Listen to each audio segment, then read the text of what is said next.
Азыр бармагымды тиштеп отурам. Эмнеге чечкинсизмин. Өзүмдү өзүм жемелегенден башка аргам жок.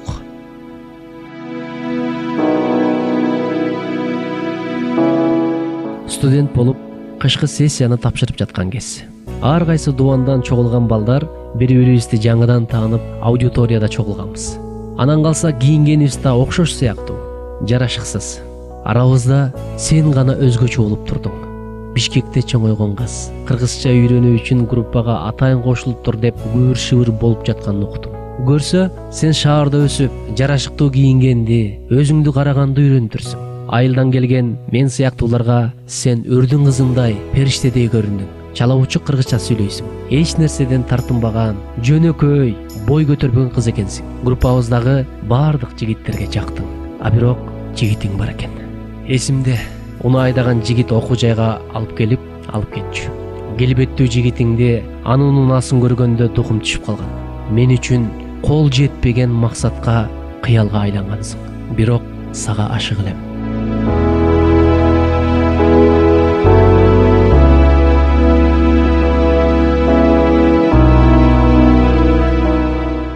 Мен жакшы окуган үчүнбү, же группада орусча сүйлөй алган жалгыз айылдык жигит мен болгон үчүнбү, сен мени менен көбүрөөк сүйлөшөр элең. А бул мага бакыт болчу. Лекция жүрүп жатканда экөөбүз акыркы партада ар кайсыбыз сүйлөшүп отурчубуз. Атың Айсулуу.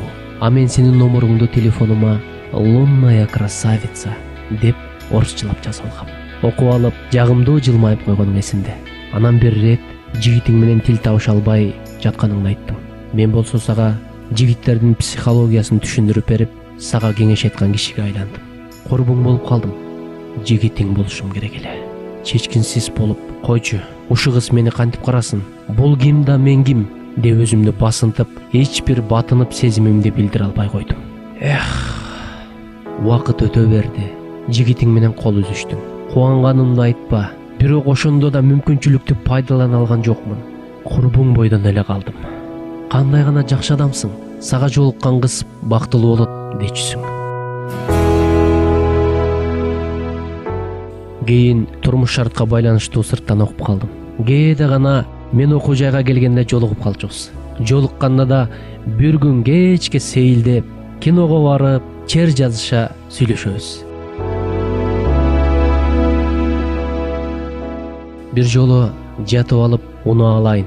Анан Айдын кызы меники болот деп чечтим. Ушул чечим дем берди.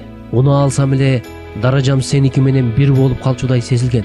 Өз унаам менен сени үйүңө жеткирип барып, сезимимди билдирип жатканымды кыялданып, тытынып иштей бердим. Толук бир жыл ичпей, жебей, чогулткан акчама япондордун сол рульдуу унасын алып эле сага чалдым. Кандайсың, сүйүнчү? Мен уна алдым. Кут болсун, Азамат. Менде да кубанычтуу кабар бар. Турмушка чыгып жатам. Жан дүйнөм алай-дүлөй болуп кетти. Кыялдарымдын баары заматта бырын-чырыны чыгып, көкүрөгүм аңгырап бош калды. Бир жума өтпөй сен турмушка чыктың.